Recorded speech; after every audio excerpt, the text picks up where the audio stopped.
Okay जी, तो welcome back to the channel. I hope so you people will be in very good health. So today we are going to discuss poetic devices. अच्छा, poetic devices बच्चों का काफ़ी ज़्यादा problem है। बच्चों को लगता है कि poetic devices पता नहीं क्या बहुत बड़ी चीज़ है जो कि बच्चे अंडरस्टैंड नहीं कर पाते। और कुछ टीचर भी हैं अपने आप को अफलातून साबित करने के लिए बच्चों को मुश्किल मुश्किल poetic devices के बारे में बताते हैं, मुश्किल मुश्किल वर्ड्स यूज़ करते हैं। और टीचर का पर्पस ये नहीं होता कि वो बच्चों को अपना नॉलेज दिखाए। टीचर का मेन मकसद होता है कि बच्चे को लाइन दिखाए, ये समझाए कि बेटा ये पोएटिक डिवाइसेस जो आप कर रहे हैं इनका मकसद क्या है। तो सबसे पहले आप पर्पस समझें इस बात का कि पोएटिक डिवाइसेस आपके सामने एक स्टैंजा दिया होता है। उस स्टैंजा के अंदर से आपने दो पोएटिक डिवाइसेस फाइंड आउट करनी होती है। तो आपको स्कूल के अंदर, कॉलेज के अंदर इस काबिल किया जाना चाहिए कि आप पोएटिक डिवाइस फाइंड आउट कर सकें। ठीक है, तो आज इस वीडियो के अंदर इंशाल्लाह I will try my best कि आप लोग इस काबिल हो जाएं कि आप पोएटिक डिवाइस फाइंड कर सकें एक गिवन स्टैंजा के अंदर से। तो देखिए जरा, आसान सी ट्रिक्स है, आसान सा काम है, बिल्कुल भी मुश्किल नहीं है। पोएटिक डिवाइसेस सबसे पहले देखें होती क्या है। तो poetic devices are techniques used by poets to convey meaning. तो पोएट जब मीनिंग कन्वे करना चाहता है ना किसी चीज के, तो थोड़ा सा ना शायरी की लैंग्वेज में करता है। तो वो क्रिएट विविड इमेज, वो इमेजरी क्रिएट करता है, इमेज क्रिएट करता है रीडर के माइंड में, and evoke emotions in their readers और लिसनर्स। उसकी कोशिश होती है किसी बेहतर से बेहतर अंदाज में अपने रीडर को अट्रैक्ट करे। ठीक है, that is known as poetic devices. Poetic devices हो, लिटरेरी डिवाइसेस हो, फिगर ऑफ स्पीच हो, और इसके अलावा बस फिगरेटिव लैंग्वेज हो, ये सारे की सारी एक ही चीज होती है। तो सबसे पहले स्टार्ट करते हैं सिमिली से। सिमिली पोएटिक डिवाइस होती है जिसके अंदर दो ऐसी चीजों को तशबीह दी जाती है जो सेम ना हो, लेकिन एज या फिर लाइक का इस्तेमाल करके तशबीह दी जाती है। क्या इस्तेमाल किया जाता है? एज या लाइक। अब उर्दू में पहले इसको समझें कि जैसे कि माँ कहती है कि मेरा बेटा चांद जैसा है, मेरा बेटा शेर जैसा है। ठीक है, my son is line, my son is like a line, my son is like a moon, as a moon. तो वो एज और लाइक जो मदर इस्तेमाल करती है, या इसके अलावा बेशुमार शोरा कराम है, आशिक लोग हैं, वो भी इस्तेमाल करते हैं इस तरह की फ्रेजेस। ठीक है, तो अब देखिए इसकी comparison between two unlike things. Unlike thing है मतलब जो एक जैसी बिल्कुल ना हो। ठीक है, by using as and like example, the blanket is as white as snow. Blanket किस तरह वाइट है? जिस तरह स्नो होती है इस तरह वाइट है। कंपेयर किया गया है ब्लैंकेट को स्नो के साथ। ठीक है, एज इस्तेमाल करके। He runs like a tiger, वो टाइगर की तरह भागता है, लाइक अ टाइगर। तो टाइगर को ही के साथ कंपेयर किया गया है इस टाइगर को। I sing as sweet as a bird, मैं एक परिंदे की तरह गाता हूं। ठीक है, life is moving, life is moving like a train. तो जिंदगी ट्रेन की तरह भाग रही है, तो जिंदगी को ट्रेन से कंपेयर किया गया है। उसके बाद आ जाता है मेटाफोर। मेटाफोर होता है comparison between two unlike things, दो अनलाइक चीजों के दरमियान जो एक जैसी ना हो, विद आउट यूजिंग। यहां पे ये बड़ा सेंटेंस इंपॉर्टेंट है, आपने एज या लाइक इस्तेमाल किए बिना दो चीजों को आपस में कंपेयर करना है। ठीक है, लाइफ इज अ जर्नी, जिंदगी एक सफर है। अब जिंदगी को डायरेक्टली सफर कह दिया गया।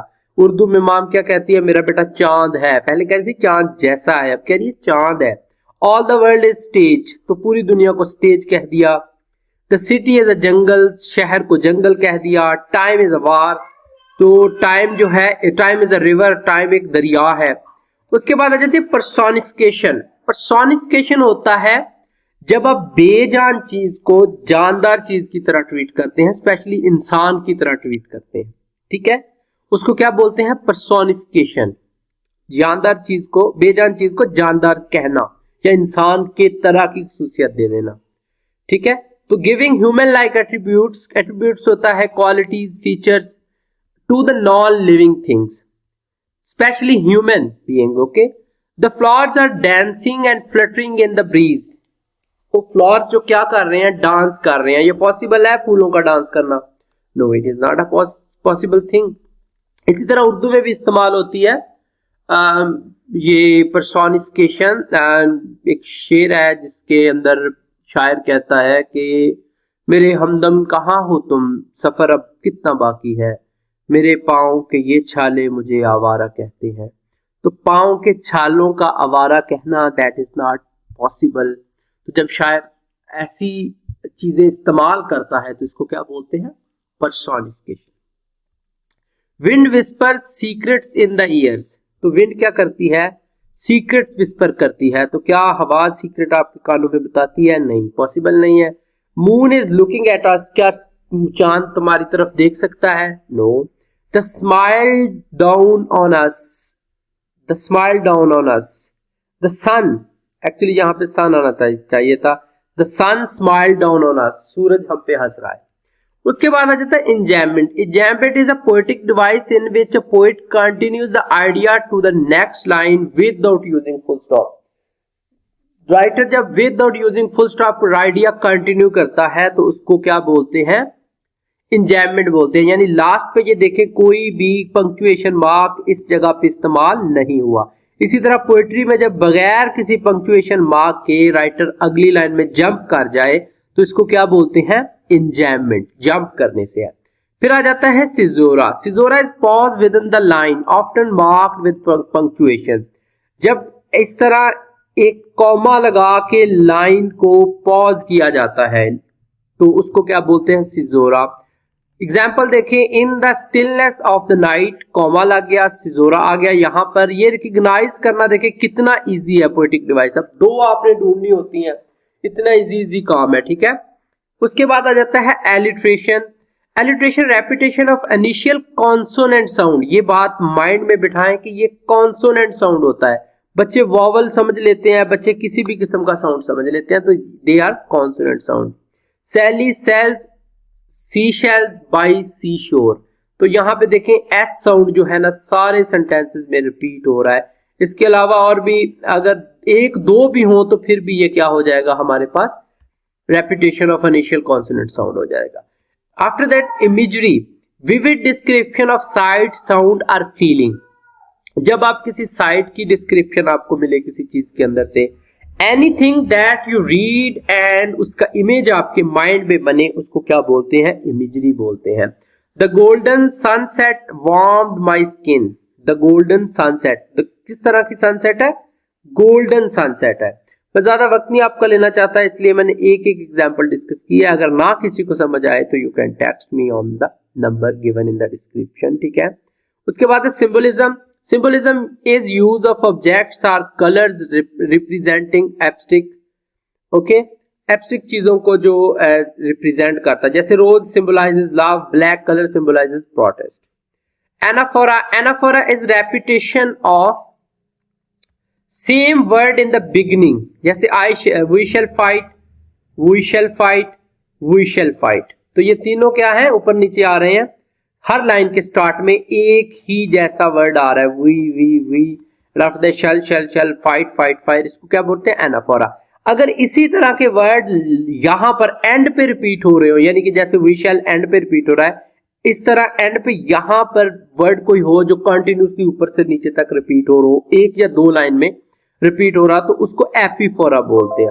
और अगर इस तरफ भी और इस तरफ भी दोनों तरफ वर्ड्स रिपीट हो रहे हों तो ऐसे एक्सप्रेशन को स्प्लॉस बोलते हैं।